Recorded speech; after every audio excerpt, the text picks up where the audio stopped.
Assalamualaikum warahmatullahi wabarakatuh. Bismillah, alhamdulillah, wassalatu wassalamu ala rasulillah sayyidina Muhammad ibn Abdillah wa ala alihi wa sahbihi wa mawalah, la hawla wa la quwata illa billah. Amma ba'd. Alhamdulillah, dalu niki malam ini kita bisa melanjutkan pengajian rutin kitab Bulughul Maram. Bismillahirrahmanirrahim. Qala al-musannif rahimallahu wa nafa'na bi'ulumihi fid dharain amin ya rabbal alamin. Dari Anas radhiyallahu anhu, qala, dia mengatakan, kharajna ma'a Rasulillahi sallallahu alaihi wasallam minal madinata ila Makkah. Fakan yusolli raq'ataini hatta raja'na ilal Madinah.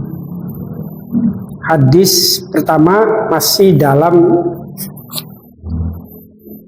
hadis yang meriwayatkan, yang menjelaskan yang terkait dengan sholat musafir dan sholat orang yang sedang sakit. Hadis selanjutnya dari Anas yang berbunyi, kharajna ma'a Rasulillah. Saya pernah pergi bersama dengan Rasulullah Sallallahu Alaihi Wasallam ilal Madinata ila Makkah. Jadi suatu ketika Anas radhiyallahu anhu itu pernah bepergian dengan Rasulullah dari Madinah ke Mekah. Bahkan ya yusolli rakaataini. Nah, dia melihat Kanjeng Nabi sholat 2 rakaat. Artinya apa? Kanjeng Nabi menjamak qashar. Jadi ketika Anas pergi bersama dengan Rasulullah dari Madinah ke Mekah, dia menyaksikan kalau Kanjeng Nabi itu sholatnya jamak qashar. Digabung sholatnya. Zuhur dengan asar digabung jadi satu dan dilaksanakannya 2 rakaat. Hatta roja'na ilal Madinata, sampai kami kembali lagi ke Madinah. Jadi ketika dari Madinah ke Mekah, lalu dari Mekah kembali lagi ke Madinah. Sepanjang perjalanan itu Kanjeng Nabi melakukan jamak qashar. Muttafaqun alaih. Wal lafdhu lil Bukhari. Wan Ibnu Abbas radhiyallahu anhuma qala, aqama an-nabiy sallallahu alaihi wasallam 19 yauman yaksuru wa fi lafdin bi Makkah 19 yauman. Rawahu al-Bukhari wa fi riwayatin li Abi Dawud 17 wa fi ukhra 15. Dari Ibnu Abbas, hadis selanjutnya dari Ibnu Abbas radhiyallahu anhu, dia mengatakan aqama an-nabiy 19 yauman, bahwa Kanjeng Nabi pernah nginap selama 19 hari. Yaksuru, dan Nabi mengqashar sholat. Jadi maksudnya bahwa Kanjeng Nabi pernah bepergian, lalu kemudian nginepnya itu sepanjang 19 hari. Dan disitulah Kanjeng Nabi melakukan qashar sholat. Wa fi lafdin, dalam lafaz yang lain di Makkah 19. Nah tadi cuma aqama an-nabiyyu, tapi kalau dalam redaksi lain aqama an-nabiyyu bi Makkah, Kanjeng Nabi nginep di Mekah. Itu ada kata Mekahnya, ada tambahan kata Mekahnya. Lamanya sama 19 yauman, sepanjang atau selama 19 hari. Jadi kalau tadi bisa kaitkan dengan hadis tadi, roja'na minal Madinah ila Makkah, pergi dari Madinah ke Mekah. Nah, di sini Kanjeng Nabi nginep di Mekahnya itu selama 19 hari. 19 hari di situ Kanjeng Nabi mengqashar sholat. Rawahu al-Bukhari wa fi riwayatin li Abu Dawud 17. Nah, hadis ini diriwayatkan oleh Imam Bukhari, tapi dalam riwayat yang lain milik Abi Dawud itu dikatakan tidak 19 hari tapi 17 hari. 17 hari. Wa fi ukhra 15. Dan dalam riwayat yang lainnya itu dikatakan 15 hari. Jadi ada yang menyatakan 15 hari, ada yang menyatakan 17 hari, ada yang menyatakan 19 hari Kanjeng Nabi nginep di Mekah. Itu dalam riwayat hadis yang berbeda. Nah, yang paling banyak itu adalah 19 hari. Oleh karenanya ada ulama yang menyatakan lebih dari 19 hari orang tidak boleh lagi melaksanakan sholat qashar, karena kategorinya dia tidak lagi kategori seorang yang musafir, tapi seorang yang mukim. Nah, nanti pengaruhnya juga akan mempengaruhi terhadap sholat Jum'ah. Misalnya dalam satu kampung orang penduduknya kurang dari 40 orang misalnya melaksanakan sholat Jumat. Ada orang-orang banyak tapi dia bukan orang asli situnya. Misalnya orang Jakarta ke sini, asli orang sininya ada 10 orang melaksanakan sholat Jumat, tapi ada rombongan dari Jakarta nginep sepanjang 19 hari misalnya. Nah, di sini nginep lalu kemudian mengadakan sholat Jumat bareng-bareng. Apakah sholat Jumatnya itu sah, memenuhi syarat sampai 40 jamaah misalnya? Nah, itu yang 19 hari orang yang bepergian tadi, orang Jakarta ke sini yang untuk memenuhi 40 itu bukan kategori orang yang mukim, masih dalam keadaan orang musafir, sehingga sholat Jumatnya belum dikategorikan sah untuk mendirikan sholat Jumat sendiri. Nah, itu nanti pengaruhnya akan ke situ. Karena apa? Dia bukan kategori orang mukim. Hadis berikutnya, walahu an Umran bin Husain radhiyallahu anhuma thamani asyrata. Ada lagi dari Umran bin Husain radhiyallahu anhuma, itu menyatakannya thamani asyrata, 18 hari. Ada 17, 15, ada 18 dan 19. Walahu an Jabir radhiyallahu anhu aqama bitabuka 20 yauman yaksuru as-salata wa riwayatuhu thiqatun illa annahu uktulifa fi waslihi. Nah, dari Jabir radhiyallahu anhu ada hadis yang menyatakan aqama bitabuk, Kanjeng Nabi mukim atau nginep, Kanjeng Nabi nginep di Tabuk, di daerah Tabuk itu selama 20 hari. Tadi 19 hari kalau di Makkah, sekarang di Tabuk 20 hari, kata Jabir. Yaksuru as-sholata, dan Kanjeng Nabi juga mengqashar sholat. Nah, tadi ada ulama yang mengatakan lebih dari 19 hari, berarti kalau 20 hari itu tidak boleh mengqashar dalam keterangan fikih ya, dalam keterangan fikih. Nah, di sini ada hadis yang mengatakan kalau Kanjeng Nabi pernah di Tabuk nginep itu selama 20 hari, tapi Kanjeng Nabi qashar. Wariwayatuhu thiqatun, dan periwayatnya itu thiqah, orang-orangnya adil. Illa annahu ukhtulifa fi waslihi, hanya saja para ulama berbeda pendapat di dalam kemausulan hadis ini, apakah hadis ini sampai kepada Kanjeng Nabi atau tidak. Itu yang kemudian ada ulama yang menyatakan lebih dari 19 hari itu tidak diperbolehkan qashar, karena hadis ini diperdebatkan soal mausulnya, soal sampainya kepada Kanjeng Nabi.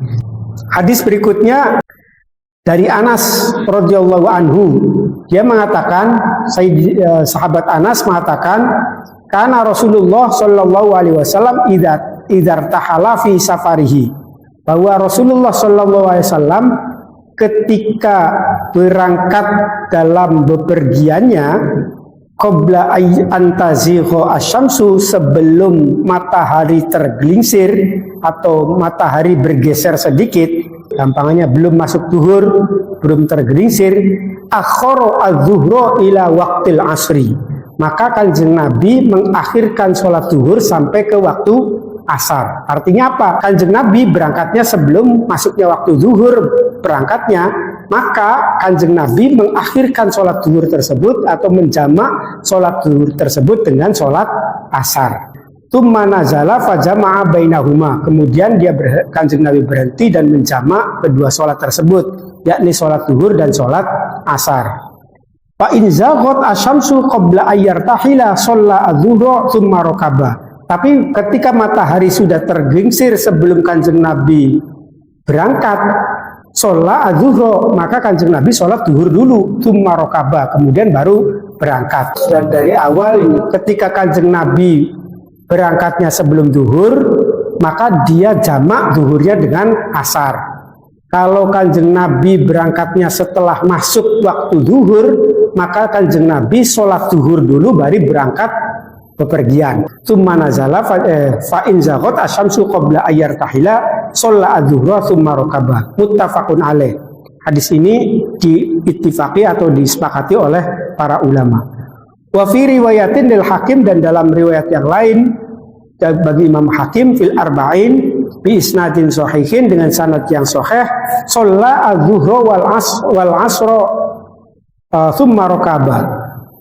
Nah, dalam riwayat lain dalam Imam Hakim, ketika matahari itu sudah tergelincir, artinya sudah masuk waktu zuhur, Kanjeng Nabi belum mau bepergian tapi sudah masuk waktu zuhur. Di riwayat lain mengatakan Kanjeng Nabi sholat zuhur dulu dengan sholat asar di jamak, itu baru kemudian dia berangkat pergi. Artinya apa? Mau pergi masih di rumah, waktu sudah masuk sholat zuhur. Nah, di situ Kanjeng Nabi menjamak sholat zuhur dan sekaligus sholat asar, baru kemudian pergi. Padahal Kanjeng Nabi posisinya masih ada di rumah. Kalau tadi yang sebelumnya di riwayat yang lain itu hanya sholat zuhurnya saja, sholat zuhur baru kemudian dia berangkat. Gitu. Berarti di perjalanan sholat asar nantinya berhenti. Dalam riwayat Hakim dengan sanad yang sahih. Wali Abi Nu'aim fi mustakhraji Muslimin kana idza fi safarin fazalat asy-syamsu shalla adz-dzuhra wal 'ashra jami'an tsumma irtahala. Nah, ini hampir persis kalau dari Abi Nu'aim dalam mustakhraj Muslim dikatakan bahwa suatu ketika Kanjeng Nabi bepergian, matahari sudah tergelincir, artinya sudah masuk waktu sholat zuhur, shalla adz-dzuhra wal 'ashra jami'an. Kanjeng Nabi sholat zuhur dan sholat asar sekaligus. Itu martahala, kemudian dia baru berangkat. Nah, dari sini kita bisa menguraikan secara jelas. Kita diperbolehkan menjamak sholat itu kalau misalnya kita bepergian sebelum matahari tergelincir. Caranya kita jamak untuk dijamak takhirkan. Itu yang pertama. Kalau matahari belum tergelincir atau belum masuk waktu sholat zuhur. Yang kedua, kalau bepergiannya itu sudah masuk waktu zuhur, maka itu juga boleh kita menjamaknya. Namanya jamak takdim. Sholat zuhur sekaligus sholat asar. Itu kalau di dalam riwayat Hakim dan sekaligus dari Imam Nu'aim. Yang terakhir, wa'an Mu'adzin radhiyallahu anhu qala kharajna ma'a Rasulillah sallallahu alaihi wasallam fi ghazwati Tabukin fakana yusalli adz-dzuhra wal 'ashra jami'an wal maghriba wal 'isya'a jami'an, rawahu Muslimun. Dari Mu'adz radhiyallahu anhu, dia mengatakan bahwa saya pernah pergi bersama dengan Rasulullah Shallallahu Alaihi Wasallam dalam perang Tabuk. Kemudian Nabi melaksanakan sholat zuhur dan asar di jama', sholat maghrib dan isya di jama'. Apa yang dapat kita ambil pemahamannya dari hadis ini secara fikihnya? Yang pertama itu adalah terkait dengan tujuan safar. Niat untuk melaksanakan jihad atau perang itu juga bagian dari diperbolehkannya kita untuk melaksanakan jamak maupun qashar sholat. Itu kalau kita memahami dari hadis ini. Yang kedua, kita bisa melihat karena bepergian macam-macam niatnya. Ada niat saya mau pergi ke Jakarta, niatnya apa? Mau merampok, kan bisa saja itu. Niatnya pergi ke Jakarta tapi merampok. Di dalam perjalanan apakah kita boleh untuk melaksanakan sholat jamak dan sholat qashar misalnya? Nah, itu tujuan bepergiannya jelek. Saya mau ke Jakarta dengan tujuan di sana mau bikin ribut misalnya. Nah, itu tujuannya jelek. Tujuannya adalah maksiat. Artinya kalau tujuannya baik itu boleh, kalau tujuannya tidak baik maka tidak diperbolehkan. Yang kedua, yusolli adz-dzuhra wal 'ashra jami'an. Yang dijamak itu cara penjamaannya sholat zuhur ya dengan sholat asar. Sholat isya ya dengan sholat maghrib, itu dijamaknya. Dalam hadis ini yang benar itu adalah sholat duhur dikumpulkannya, dijamaknya dengan sholat asar. Kalau sholat maghrib dikumpulkannya dengan sholat isya. Jadi tidak bisa mengumpulkan sholat duhur dengan sholat subuh, atau sholat asar dengan sholat maghrib, atau sholat isya dengan sholat subuh. Wa an Ibnu Abbas radhiyallahu anhuma wallahu a'lam bishawab. Cukup nggih? Al-Fatihah. A'udzubillahi minasyaitonir rajim. Bismillah. Alhamdulillah. Ar-Rahman. Iyyaka na'budu wa iyyaka nasta'in. Shiratal ladzina an'amta 'alaihim. Assalamualaikum warahmatullahi wabarakatuh.